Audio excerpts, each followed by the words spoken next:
Now, I normally don't preach, but Pastor Russell, could you say a few words? If you ain't read the Uncanny Avengers, you're doing yourself a disservice. If somebody told you not to read this series, my friend, you've been had, you've been took, you've been hoodwinked, bamboozled, led astray, run amok. My name is Dorian, this is SCM Comics, and we are continuing our coverage of Fall of X with Uncanny Avengers #2. So our story starts off where the old one left off, with our captain with his arm broken in more ways than I could think of him getting out of this horrible situation, and with Captain Krakoa standing over him talking mad to him as he's about to deal this death blow. So right before he's about to jam that very sharp stick into his carotid artery, there is a shot and Captain Krakoa is hit in the chest. And who was behind that gun that delivered that shot? One of my favorite MCU characters, Natasha Romanoff, the Black Widow. So now I look at my analytics on this channel and I seen that every person that watches this channel is a male, 100%. Not one female. So I feel comfortable by asking this simple question that I'm about to ask. Which look do you prefer on the Black Widow? Is it the curly long hair Black Widow? Is it the short bob Black Widow? Is it the long red straight hair Black Widow? Or is it the blonde Black Widow? Please let me know in the comments. And if you are a female and you're watching this video, first one, welcome to the channel. Number two, please, we want your opinion too. Which one of these do you prefer? Me, it's the curly long hair Black Widow. That's one that does it for me. So please let me know in the comments. And now back to our show. So she's sitting there. She's like, all right, adjusted for wind and Orca stability because she took out a lot of Orca's agents. And then she's like, this next shot should go right through his square jaw. Now, Black Widow has been following Captain America ever since Orca tried to take him out the first time on the Brooklyn Bridge. Now, if you don't know what the hell I'm talking about, it was in a free comic book day book that we covered on the channel. And you can check it out right here. Now, Captain America thought somebody was following him, but he really couldn't pinpoint it.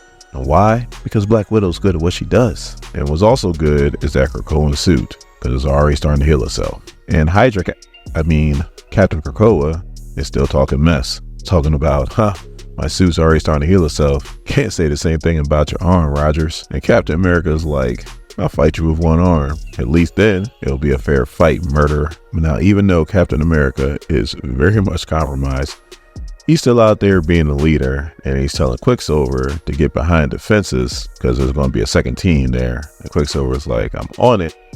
Before I do that, I have to do what comes naturally. And when you see the most smackable face on the planet, hello, Andreas, and the B-roll tells the tale. So when Quicksilver is moving at full speed, there's not too many things that can stop him. He doesn't have many weaknesses, but he does have two. He is extremely arrogant and he's susceptible to gas. And Orchis knows that, and that's exactly what they do to him. So the Blob is going at it with penance. And he's like, I don't want to fight you, Monet. And then Captain Krakoa comes out of nowhere and he's like, but I do. And then Captain Krakoa's like, look, Blob, penance, Rogue, Psylocke, they're all traitors to our species. Wildside, take care of her. Now, if you know anything about Wildside, he's like the old, Sabretooth back in the 80s and 90s. All he wants to do is kill people. He doesn't really care what side he's on. He just wants to kill people. The Wildside is all over penance and looks like he's about to get her when Blob's like, you should be fighting with us. And he stomps down, which causes a little mini earthquake, which kind of knocks Wildside off of penance. So he pretty much saved her unintentionally. So Deadpool comes out of nowhere and is like, hey, Captain Corsage, and guess who got a pouch full of DD? And before he can finish the statement, Captain Krakoa's like, shut up, clown, and shoots him with something and puts him right down. So the new Mutant Liberation Front, without strife, is making a clean getaway, and they're making a clean getaway with some nukes. But Black Widow comes out of nowhere in an old S.H.I.E.L.D. jet, and she looks like she's about to chase him down when the Strucker twins just pretty much blast right out the sky. So she ejects out the plane and says an expletive. Everything's looking pretty bleak. But then we find out that Psylocke actually has an Orchis agent and he's still alive, and she's going to try to get some information out of him. But now Orchis is made up a whole bunch of other organizations. The main two is probably AIM, that's why they wear those kind of suits, and Hydra. And one thing that Hydra always did with their agents is they had cyanide pills in their teeth, and that's what he does. Cracks that tooth, takes cyanide, and dies. It said humanity first, not Hydra. So this might be Uncanny Avengers, but there is no unity right now. So Natasha goes, cyanide. I thought you were a telepath, Quanin. And Psylocke looks at the plane and goes, I thought you were a pilot, Natasha. And then Monet is like, it didn't matter because he has psychic blockers implanted in his head anyway. So then Captain America's like, all right, let's just go back to base and let's rethink this. Now, Captain America has a super soldier serum in him, so it is healing his arm, but it's not healing it at a fast rate, not like Wolverine. So while it's healing, they pretty much got one of Bucky's old arms and put it on him, and he tests it out and it works out pretty good. So then the mutants walk in, and Pietro, who should be a mutant, that's a long story, not gonna get into that right now, and they're like, Cap, we don't want you as the leader of the team. And he's like, excuse me? And pretty much in a nutshell, they're saying that they don't want him as the tip of the spear because if Krakoa kills him, then everybody's really going to be against the mutants, which kind of makes a little sense. Not a lot of sense, but a little sense. And Captain America's like, I appreciate your concern. Now, back during World War II, they also had the same concerns. What if the Nazis kill you? And my answer is the same that was before I went into the ice. If I do my job right, if Captain America falls, somebody else is inspired to rise to the occasion. And then he pretty much dips out to meet a contact of his. And then Deadpool's like, people think I'm funny, but you mutants, you're the real crack-ups. All you do is lose. And the Rogue's like, Wade, not now, no jokes. And Deadpool's like, who's joking? He's like, I haven't had time to change my underwear since the last time you guys lost a war. There was a first mutant massacre, now this new mutant massacre. There was a frame job, several infernos, and I don't even know what decimation was, but it sounds bad. And how do you react when Captain America gets injured? You want to get rid of the one guy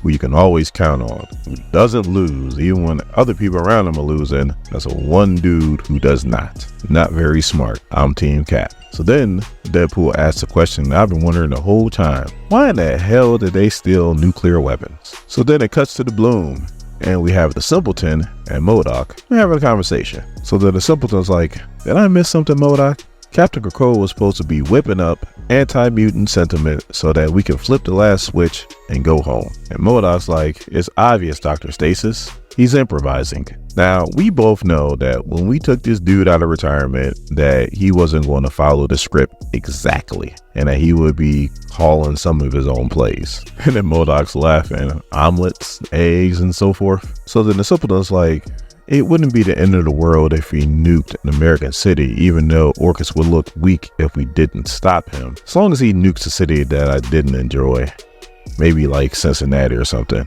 which I'm from Ohio and I take a little bit of offense to that. Not a lot because I don't like Cincinnati, but a little. So now it cuts to a decommissioned US military base in an undisclosed location. That means it could be anywhere in the world because there is a lot of US military bases. And we see the new Mutant Liberation Front, without strife, is sitting there eating MREs, and the majority of them do not like them, except for the Blob. He's taking them all down. Now, let me get off topic just for a quick second. I was in the US Army from 2000 to 2004, and I did my basic at Fort Benning, Georgia, home of the infantry. I was not infantry, but that's where I did my basic at. And they believe in the concept that there was no time to heat up your MRE. You had to eat it cold.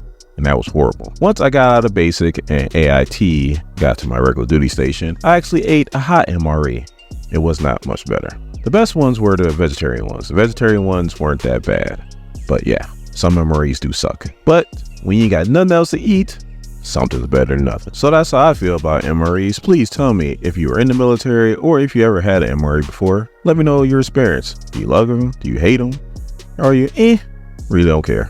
Let me know in the comments. And now, back to our show. Now, you can't tell me that this is not Hydra Cap just based off what this dude says right here. Everyone watch up and get ready to hit the hay. Lights out in an hour. We have big days coming up and I won't tolerate a force that is not ready to fight. If we fail to prepare, and Mr. Strucker finishes off, then we prepare to fail. Now, who does that sound like? That sounds like Cap. Yes, I know. So the Blob is snoring his off, and Wild Child got some tissues in his ears talking about kill me. And Captain Krakoa is headed towards the showers. And Andreas is like, Captain, my sister's in there. And he's like, uh-huh. And then Andreas' sister goes, I thought you wouldn't be the type to fraternize with the troops here, Captain. And then she goes, oh, it's you. And he goes, yes, it's me. And if you ever tell anybody about this, I'm gonna have to kill you. And then you might as well go ahead and hit the music. Bounce to the wow wow. And Andres thinks that Scott is reeling his sister. So the contact that Cap is meeting up with is Ben Urich. He's the owner of the Daily Bugle. Now, they worked together before, way back during Daredevil Born Again, which is a fantastic series, which we'll definitely cover on the channel when, you know, maybe I'm a little bit bigger of a channel and I have a little bit more time to do it. So Captain America wants Ben Urich to start reporting on Orchis and all the bullcrap that they do. But the problem is that Ben needs evidence. So he needs Captain America to find evidence. Captain America's pretty much like, I'll see what I can do. We'll be in touch. So on the last page, we finally see why Hydra Cap / Captain Krakoa stole that nuke. Because they delivered that nuke to Empire State University and hide it somewhere in an auditorium in the science wing. Now, if you're a fan of the channel and you watch X-Men 26, then you know that Miss Marvel is posing as a student there because she's trying to infiltrate and get some dirt on Orchis, which hopefully her mutant power has something to do with radioactivity. Otherwise, when that thing goes up, she's going to have another bad day.